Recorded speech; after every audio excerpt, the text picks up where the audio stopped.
ça, plus ça, plus ça, on se dit mais attendez, vous rigolez ou quoi? On veut bien que vous ayez un historique comme ça, voilà, c'était une certaine époque, mais aujourd'hui on est en 2020, aujourd'hui on est en 2017, faut arrêter ces conneries-là, en fait. Hey, bienvenue sur la chaîne Les Acajou, moi c'est Delphine et sur cette chaîne on parle de design et de marketing. Alors aujourd'hui on va parler de Volkswagen, de cette marque assez emblématique du monde automobile. Récemment ils ont fait l'objet d'un certain bad buzz raciste. On va commencer par l'historique de Volkswagen pour mieux comprendre le passif de la marque, que ce soit ses zones d'ombre mais aussi ses succès au fur et à mesure des années. Et ensuite on va parler du bad buzz. Mais avant de commencer, pensez bien à vous abonner à la chaîne.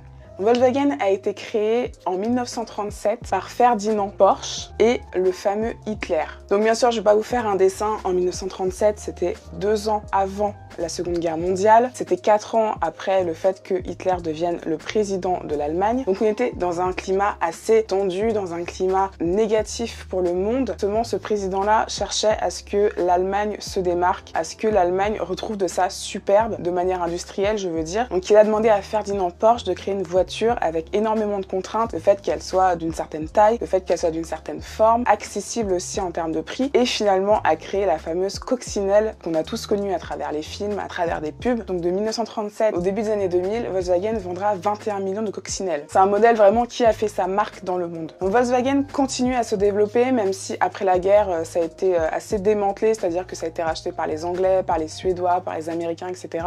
La marque a continué à créer des modèles originaux et qui ont fait leurs preuves au fur et à mesure des années. Le combi Volkswagen est vraiment devenu le symbole d'une génération dans les années 60 parce que la voiture est sortie en 1962. Le symbole d'un style de vie assez épris de liberté, avec les hippies, avec la génération Woodstock, etc. etc. Et finalement, c'est devenu aussi la voiture des pacifistes de la guerre du Vietnam dans les années 60, début 70. Ensuite, le modèle actuel qui est vraiment emblématique de la marque Volkswagen, c'est la Golf. La Golf a été créée dans les années 70 et c'est encore une voiture qui est développée aujourd'hui. C'est même la 3e voiture la plus vendue de tous les temps. Vous vous rendez compte en fait de créer un modèle qui se vend aussi bien, et c'est d'ailleurs pour ça qu'ils continuent à le développer. C'est vrai que par rapport à la première Golf, à la Golf des années 90, à la Golf des années 2000 et à la Golf des années 2020, c'est vrai que voilà, on voit l'évolution. Je trouve que le design de ces voitures-là se cale bien avec l'époque dans laquelle on vit et dans laquelle on vivait. C'est-à-dire que dans les voitures des années 70, des années 80, c'est des voitures assez, en termes de design, qui étaient assez brutes. On voyait beaucoup la ferraille, entre guillemets, très brute. Et c'est vraiment dans les années 90 et les années 2000 que les voitures étaient plus arrondies. On était plus sur des choses affinées, je trouve, avec des couleurs métallisées, qui adoucissent le design. Bien sûr, comme on est sur la chaîne Les Acajou, on va pas parler d'une marque sans parler du logo, donc forcément on est obligé de parler du logo de Volkswagen, que tout le monde connaît avec un V et un W juste en dessous. Donc forcément le W, comme son nom l'entend, c'est un V en double, donc c'est plus facile de les mettre en forme et on peut même faire un motif avec ce V et ce W là. Donc voilà, on est vraiment sur un logo qui est tout de suite reconnaissable, qui est simple, qui est efficace, qui est graphique, qui marchera encore en 2050. Et le slogan de Volkswagen, c'est Das Auto, qui veut dire la voiture en allemand, tout simplement. C'est pour exprimer leur côté simple, leur côté authentique, mais aussi le fait de dire que c'est la voiture, l'unique. Parfois, le meilleur des slogans, c'est celui qui est le plus simple. Maintenant, vous en savez un petit peu plus sur l'historique de Volkswagen. On va parler justement du bad buzz qui est arrivé récemment. Volkswagen a voulu sortir une nouvelle pub sur Instagram sur le modèle Golf. On y voit la Golf garée comme ça dans une rue et on voit justement un homme noir se balader dans cette rue-là entre la boutique et la Golf. On voit une main blanche prendre l'homme noir comme ça, un petit peu comme une marionnette, et en le poussant dans la boutique qui est juste à côté de la Golf. Ça s'appelle le Petit Colon. Honnêtement, je sais pas si c'est fait exprès, mais en tout cas, ils s'en sont pris plein la tronche sur les réseaux sociaux et d'ailleurs Volkswagen a dû s'excuser platement et retirer cette vidéo sur le net. Et même le PDG avait fait un discours, il avait utilisé une citation nazie pour parler de la marque et pour parler d'un nouveau modèle. Ça, plus ça, plus ça, on se dit mais attendez, vous rigolez ou quoi?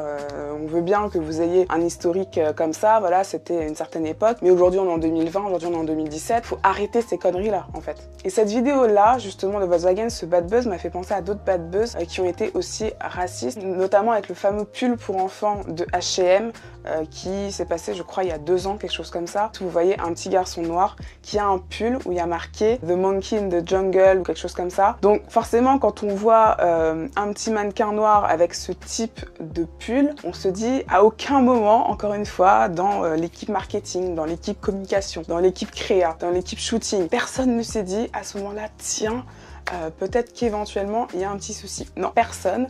Donc ça montre bien aussi la diversité qu'il y a dans ce genre d'équipe-là. Et je pense que plus que jamais, les marques devraient avoir une double responsabilité, se rendre compte à quel point lorsque voilà, vous êtes un Zara, lorsque vous êtes un H&M, vous êtes une marque mondiale, vous êtes une marque qui est plébiscitée partout dans le monde. Vous ne pouvez pas vous permettre de faire ce genre de choses et de vous dire bah tiens, oh, ça passe. Et quand on s'appelle la voiture du peuple, on est censé représenter tout le peuple et pas blesser plusieurs communautés sur son passage avec ses publicités. Ce qu'on peut dire aussi sur Volkswagen aujourd'hui, à part voilà, c'est ce malheureux bad buzz, c'est le fait que la marque ne crée plus vraiment de modèles emblématiques comme elle l'avait créé par le passé, avec la Coccinelle, avec la Golf, avec la Passat, etc. Bon là, actuellement, ils sont en train de créer des voitures électriques, des voitures un peu hybrides, plus tournées vers l'écologie, et c'est bien de faire ce genre de choses.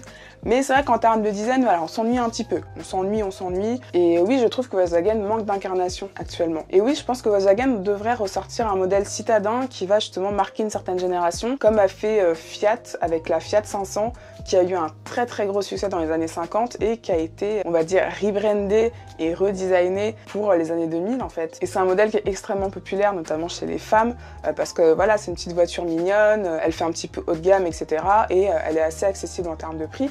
Et après, vous avez aussi la Mini Cooper, qui est un petit peu l'enfant de la Mini Austin. Vous voyez encore Mr Bean qui est...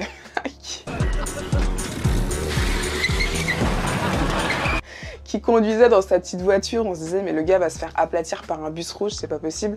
Et ben voilà, la Mini Cooper par contre, pareil, est montée en gamme, mais tout ça pour vous dire que ce sont des marques qui ont su reprendre des modèles des années 50, des années 70 et justement les remettre au goût du jour et marquer une nouvelle génération avec ces modèles-là. Et je trouve justement que Volkswagen voilà, manque sur ce tableau-là et je trouve que c'est dommage. J'espère qu'ils pourront recréer un design particulier pour les années à venir avec toujours leur volet écologique et électrique. En tout cas, si vous aussi vous souhaitez créer une marque qui incarne quelque chose, qui a un univers qui marque les esprits, qui est authentique, etc. Si vous êtes créateur de projet, entrepreneur, et que vous sentez que dans cette période assez incertaine, que votre projet ou que votre marque est transparente ou qu'elle n'arrive pas justement à prendre le pas, pas à se démarquer, elle n'arrive pas à se développer comme il faut, peut-être que c'est parce que vous n'avez pas les bonnes marches à suivre, que vous n'avez pas les compétences ciblées qu'il vous faut, peut-être que vous ne savez pas comment faire. Bah justement, moi j'ai créé l'atelier Identity, donc c'est une formation en ligne qui va vous aider justement à développer l'aspect stratégique et l'aspect créatif de votre marque. On va vraiment parler de marketing, de communication, de graphisme,